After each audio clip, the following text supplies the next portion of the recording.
I see it. To me, it looks like a Dali painting. It's very Dali-esque. It reminds me of the Twilight Zone. What would happen if the last song you played was your previous one?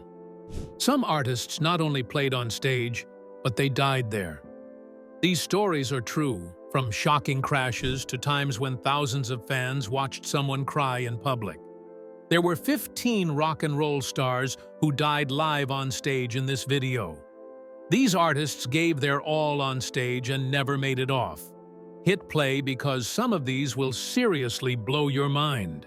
Number 15. Leslie Harvey. Leslie Harvey had that talent that didn't just light up the stage, it set it on fire. The Scottish Stone the Crow's guitarist wasn't just going to shows, he was making something real. Things went horribly wrong very quickly when he was 27 and on the rise. He was playing in Swansea, Wales, in 1972. Leslie reached for the mic in the middle of the set. As usual, it was okay. The mic wasn't grounded, though. His hands were wet. And since he still had his guitar on, his body turned into a live wire.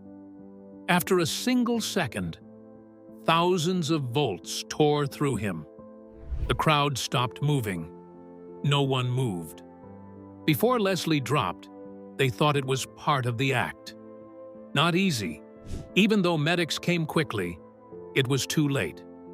He had just died on the stage that made him famous. In what way does it get darker? This wasn't some crazy turn of events. We could have stopped it. A simple safety check could have saved him. But when rock and roll was going on, nobody cared about things like broken lines until someone died. And get this, he turned down a spot in Lynyrd Skynyrd, a band whose members later died in a plane crash. In the air, he avoided death, but not on the ground. Leslie Harvey didn't go out with a bang when she died. No one cared about his safety, so he died. That quiet hurt more than any solo he had ever played. But if you think that's scary, wait until you hear about the next tale. It didn't fail because of broken equipment. Someone ended his life. On stage. In front of people who are yelling. Next up is the guitar star who was shot and lost his life during a show. Number 14. Dimebag Darrell. People loved Dimebag Darrell because he could make a room go crazy with just one note. Not only did his solos hit hard, they roared. He brought the same fire to his new band, Damage Plan, that he brought to Pantera, which ruled the metal scene. But on December 8, 2004, that fire was put out in the worst way possible. A man from the crowd jumped on stage during their first song in Columbus, Ohio. He was armed, unstable, and motivated by a crazy belief. He went ahead and fired without notice. Dimebag was the first person chosen. Right away, screams took the place of the music. Fans ran for safety. The band stopped moving in shock. Dimebag fell down in the middle of it all, hit several times before anyone could respond. Everything was a mess. There weren't any guards nearby to stop it. No one thought that a live show would become a crime scene. The shooter thought Pantera had taken his music, but none of his crazy ideas could explain what really happened. In front of hundreds of people who could only watch, a famous musician lost his life right in the middle of a show. Dimebag didn't fade away. He died in the middle of a riff, a stage show, or a memory. Making music was his life, but he was stopped before he could finish a song. The last note was too fast and too quiet for a man whose fingers could cut through metal like lightning. There was more than one loss in the metal world. It missed a sign of strength, presence, and pure sound that wasn't filtered. And just when you think a live execution can't get any worse, meet the drummer who gave his all on stage until his heart stopped beating in the middle of the show. Number 13. Nick Menza. Nick Menza wasn't just keeping time, he was moving things around. He played the drums for Megadeth and made the beat that defined a generation of metal musicians. But that beat stopped all of a sudden in 2016 when he was playing in Los Angeles with his new band, Ohm. It happened during the set. There was no sound, no warning, just quiet. He went from being behind the kit to not moving in an instant. The crowd stood still, not sure if the stop was planned or not. There was just enough chaos for fear to start to set in. Nick's heart had stopped working completely. It wasn't from too much or too little. It was just a body that couldn't take it any longer. And there wasn't any bloodshed or showmanship like in many other stage deaths. Just a man who gave his all to the music until it quietly took him away. Fans just couldn't handle it. Nick Menza was perfect, tough, and focused. He wasn't meant to fall in the middle of a beat. It wasn't just creepy that there was silence after that. It felt off, like a performance without a beat. The lights were still on, but the show's main part was already dark. Nick didn't leave any trash behind. He left a hole. A beat that could never be found again. During that quiet moment, everyone understood how weak even the best performers can be. Did you think it was odd for someone to die of heart failure on stage? Wait until you hear about the rising R&B star who took a break between sets and didn't come back out. Number 12. Johnny Ace. Johnny Ace was famous, charming, and had a voice that could fill a room. He was very popular in the rhythm and blues scene in the 1950s. On Christmas Day 1954, though, that rise stopped with a shot that no one saw coming. Johnny started to play with a gun backstage in Houston while there was a break between sets. He spun the cylinder, picked up the gun, and pulled the trigger. It's unclear whether it was out of confidence, boredom, or a risky joke. There was a shot, and everything changed. Johnny Ace was gone right away. He was only 25 years old. The people outside didn't know. They were looking forward to another set and song when he came back. The stage, however, stayed empty. They came to hear a voice that would never sing again. Word gets around quickly. Some people thought he was just showing off because the gun wasn't loaded. Others said it was an accident caused by being drunk. But no idea could change what took place. A split-second choice ruined a future full of music, hope, and greatness that had not been used yet. There wasn't a last show.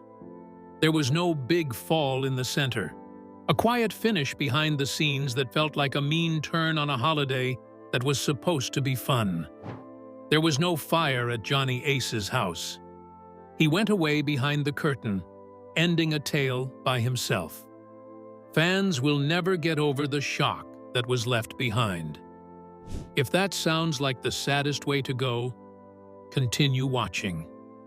The next story is about a singer who gave his whole life to the song, only to fall down in the middle of it and never get back up. Number 11. Jackie Wilson. Not only did Jackie Wilson sing, he also acted like lightning. He owned the stage with every spin, flip, and high note.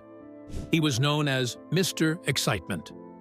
But on September 29, 1975, at a show in Cherry Hill, New Jersey, his body gave out in the most heartbreaking way.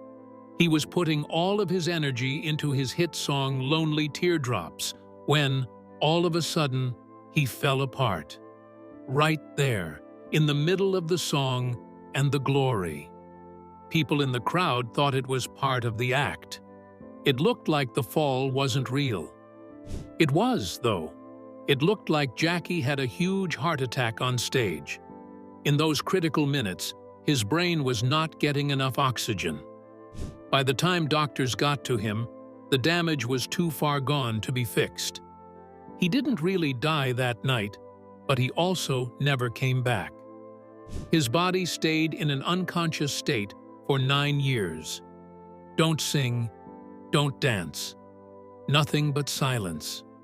His story became one of the saddest fades in music, as he went from being an electric performer to a body in a care home. The world had already forgotten about him by the time he died in 1984. But people who knew Elvis knew the truth. Jackie Wilson gave his audience everything he had until his body gave out. He didn't leave with trouble or chaos. He quit in the middle of a note, frozen in the moment he lived for. There was more quiet after he left than before. But things only get worse from here on out. The next story is about a famous person who wasn't just knocked off the stage. He was pushed, and the damage he suffered would change his life forever. Number 10. Frank Zappa. Frank Zappa didn't follow the rules. He made up new ones. The best kind of chaos was his live shows, which were wild, exciting, and full of life. While a show was going on at London's Rainbow Theatre on December 10, 1971, that chaos became real. Someone rushed the stage not to hug or sign something, but to attack. Zappa was pushed off the edge of the stage out of the blue. He didn't just trip, he fell straight into the orchestra pit. The damage was terrible. He fell hard. His voice box was hurt. His leg broke. His head hit the ground. He broke more than just bones when he fell. He also broke his voice. And for a singer whose voice is known for pushing the limits, that hurt more than any scar. He took months to get better. The person who used to be the best at live shows had to leave the stage for good. He changed the pitch of his voice. His energy changed. He put everything he had into studio work, songs, and being a genius behind the scenes. But now, something was different. Even though Zappa lived, he wasn't the same. People in the crowd didn't think the lights would go out that quickly. No one knew that one fan's careless action would forever dull the mind of one of rock's smartest people. He wasn't slowed down by the criticism or the business. It was one hard push that changed his whole future. He kept making things, but the fire he used to bring to live shows never fully came back. But the next act didn't have months to get better. He didn't get another chance. He fell during the show and never got back up. Number 9. Judge Dredd. People laughed, blushed, and jumped to the beat all at the same time when they heard Judge Dredd. He made cheeky jokes into hit songs with his raunchy words and rebellious reggae beats. But on March 13, 1998, the joke hit harder than anyone thought it would. He did what he did best while he was in Canterbury, working the crowd, riding the beat, and writing another crazy song. Then, in the middle of the set, he passed out. There were no screams, not a big deal. There was only a sudden drop and a stunned quiet. At first, people in the crowd didn't get it. It was always fun to see his shows. It wasn't a joke or a stage trick, though. It was true. Judge Dredd had a heart attack during the show. He was gone before anyone could help. There was no farewell. Nothing. He was just an artist who breathed his last in front of the crowd. The laughter stopped right then. The music stopped. One of the saddest stories in reggae music is about a man who found humor in everything. Some people never really liked him, but his fans knew he was more than just a shock value. He had no fear, was funny, and was memorable. He laughed at and danced against the rules, and he left this world just as suddenly as he came into it. You thought a man passing out during a performance was sad? Wait until you see what happens when he ignores all the warning signs and keeps playing until his heart finally stops. Live. in front of everyone. Number 8. Tiny Tim. Tiny Tim was too cute to miss. He wasn't just performing, he was a living mystery with his high-pitched falsetto and ukulele that he always had with him. In music, he didn't look, sound, or act like anyone else. And that's exactly what made people remember him. Tiny Tim went on a small stage in Minneapolis on November 30, 1996. Many years of going against every doctor's advice had worn down his body, making him weak. He had been told to stop by doctors, but he had to act because that was who he was. He played Tiptoe Through the Tulips, the song that made him famous that night. The voice was shaking. The room was busy. After that, there was quiet. Small Tim passed out during the show. He had finally given up. No one knew it wasn't part of the act until the show was over. He didn't get into any trouble. There were no outbursts or shows, not much of a fall from fame, with the ukulele still in hand and the voice stuck in the middle of a note. It was a strangely perfect last act for someone who never fit into any mold. There were no fireworks. A man who did what he loved, right up until the end. He didn't follow the crowd. Critics didn't bother him. He was only there for the stage, even when his body couldn't handle it.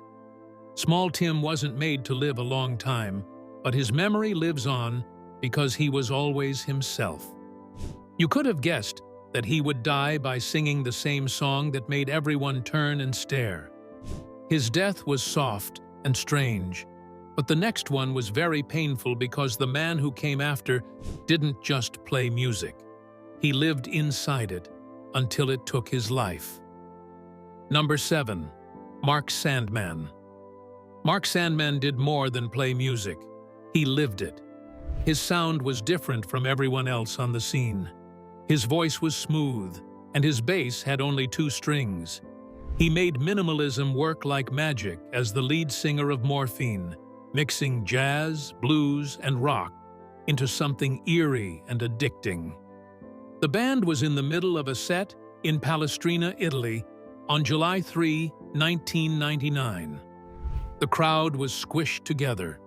The room pulsed with that low, hypnotic groove only Sandman could make. Then it took place. During the song, the vibe, or the moment, he fell down. People in the crowd thought it was part of the act at first. There was always a dreamy quality to Morphine's music. But Sandman wasn't moving. His band stopped playing. The room was different. He had a heart attack on stage that took his life. There's no timer, not a story. One last drop, and then nothing. What made it worse was how personal the music felt. Sandman didn't play for fame. He played to build a world, a mood, a feeling you couldn't explain. That whole universe died with him when he did. It couldn't be done again. Morphine tried to keep going, but without him, it was like reading poetry without the voice that gave it meaning. The sound that Mark Sandman made was his whole life. No one else even tried to get into the musical space he made, and that space was closed for good when it fell apart. Not only did he play himself to death, he played until there was nothing left. His finish was cool and quiet, but the next one was loud and sudden, with a singer who just stopped in the middle of a song and didn't begin again. Number 6. David Olney. David Olney didn't need flash or fireworks to get people to pay attention. His songs had a stillness, honesty, and depth that made them sound like stories told in a whisper from another time. He brought that same calm energy with him to the stage one last time. In 2020, Olney was in the middle of his set at the 30A Songwriters Festival in Florida, singing another one of his deep, emotional ballads. Things were going as planned until he stopped them. He said something barely audible, bowed his head, and stayed still. The band played on. The crowd didn't say anything because they thought it was part of the show. Olney was, after all, a master of stops, moments, and a slow, dramatic pace. It wasn't a clue, though. It wasn't a play. He was gone. During the song, he had a heart attack without falling, moving, or making a noise that would get people's attention. His last act was quiet, the same way he lived his life through his songs. There were no screams, so don't worry. Most people didn't even know what had happened until it was too late because it was so quiet. It was the perfect way for a man whose whole sound was based on emotional silence to leave the world.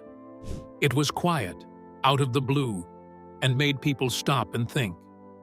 He didn't leave on a good note. He went away like the last line of a song, slowly, steadily, and never again. Even though Olney's death felt like the end of a poem, the next story is very different because the next artist didn't die alone. He left to cheers from the crowd during his own birthday jam. Number 5. Bruce Hampton. Bruce Hampton wasn't your normal rock star. He was a wild card, a legend in the jam band world who lived to push musical limits. So when his 70th birthday rolled around in 2017, it wasn't just a concert. It was a celebration of his entire career. The Fox Theater in Atlanta was packed. Musicians who admired him filled the stage. Everything was pumped up. And when the repeat hit, the vibe was perfect. Then, in the middle of that final song, Hampton walked to the front of the stage, looked out at the crowd, and dropped. The band played more. The crowd kept clapping. It was Bruce. This had to be one of his weird stunts, right? But he didn't get back up. In the middle of a song being played in his honor, he had a heart attack right there, surrounded by people who loved him. And no one knew it wasn't part of the show for a while. It was strange, haunting. It felt like Bruce was the only one who could pull it off, though. It wasn't on purpose. His whole life made it hard to tell the difference between art and real life. He lived his last moments on stage, in the groove, surrounded by music and soul. No one was scared. There was one last strange and memorable event in a life full of them. Bruce's ending was beautiful, but the next story takes us behind the curtain to a tragedy that happened while the show was still being put together, not on stage. Number 4. Scott Johnson. Scott Johnson wasn't a rock star himself, but he made rock stars look good. He worked behind the scenes for Radiohead as a drum technician, tuning gear, setting up setups, and getting the stage ready so the band could give a great show. He wasn't on any signs. He didn't steal the show. The lights wouldn't even work without him, though. The unthinkable happened on June 16, 2012, while people were getting ready for a show in Toronto. The stage roof, which was made of huge steel beams and was full of sound and lighting gear, fell without notice. There was no storm, no signs to warn you, just a hard, sudden crash. Scott was below it. He was pinned under the wreckage in a matter of seconds. Even though help arrived quickly, it was too late. Before the crowd even got there, and before a single note was played, his life was taken. The crash wasn't a fluke. Failures in planning, checking, and taking responsibility all played a part. His death showed that the industry had holes. There were investigations. Then came lawsuits. People had to think about what they were giving up to keep the show going. Scott made it possible for songs to be made, but he didn't write them.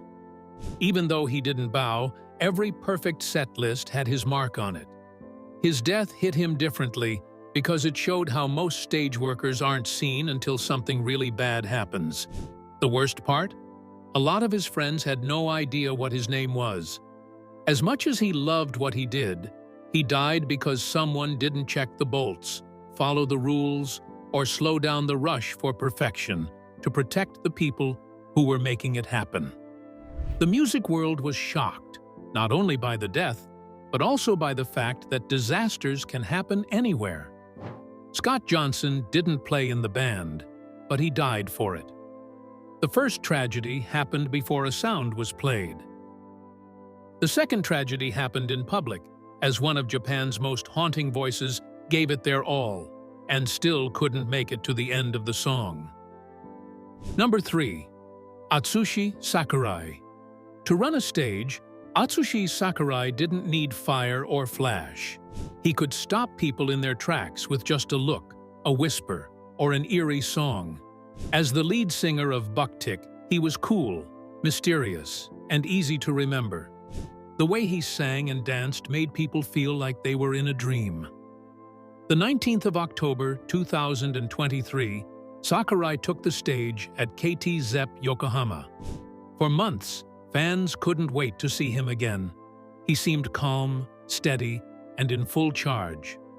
The lights glowed, the band played, and that deep voice that everyone knew filled the room like fog. After that, everything changed. Sakurai slowed down around the middle of the set. His steps were not as long. He began to lose attention.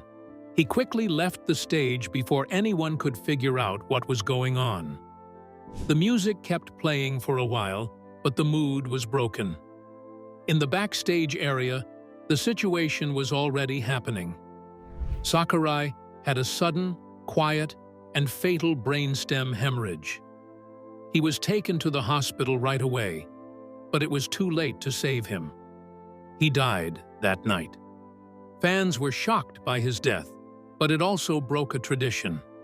He had helped make one of Japan's most unique rock sounds for more than 35 years. He did more than sing. He made Bucktick's whole mood. Even though his voice wasn't very loud, you couldn't get away from the echo it made. It felt like something old had been erased when that voice went away. He didn't scream or hit the ground. He gave everything he had until there was nothing left to give. And then he faded out in the middle of the show. It was like watching a candle go out slowly while being too shocked to stop it for the people in the room. The mysterious man had left without saying a word. Now, let's go back in time to the middle of World War II, when a famous jazz musician made London happy, but a bomb went off and stopped his music. Number 2. Ken Snakehips Johnson. Ken Snakehips Johnson was more than just the leader of a jazz band. He was London during the war. His music turned fear into rhythm, while bombs went off and alarms went off. The West Indian Dance Orchestra, his band, added style, music, and life to a world that was falling apart. He did what he always did on March 8, 1941. He walked out on stage at Café de Paris and lit up the room. That night, everyone was dressed to impress. It was dark, there was champagne, and the music seemed to bounce off the walls. It looked like no one cared about the war outside as they danced. But war didn't forget about them. 2 German bombs ripped through the building in the middle of Johnson's show. The blast broke more than just glass. It also took lives. The ceiling fell down. There was smoke everywhere. The music stopped right then. Johnson and a few other people died right away when they were crushed by the falling debris of the place where they went to forget about real life. His stick was still in his hands when his body was found. The cafe, which used to be happy, turned into a graveyard. Ken Johnson wasn't just another person who died. During the war, he stood for hope, beauty, and rhythm, which aren't often seen. People could breathe because he played. He helped the city when it needed it the most. The next story has buildings falling and curtains falling as an opera star sings his last words and then passes out in front of a stunned crowd. Number 1. Leonard Warren. Leonard Warren was a force of nature as well as an opera singer. It didn't feel like a show when he sang. It was more like a storm.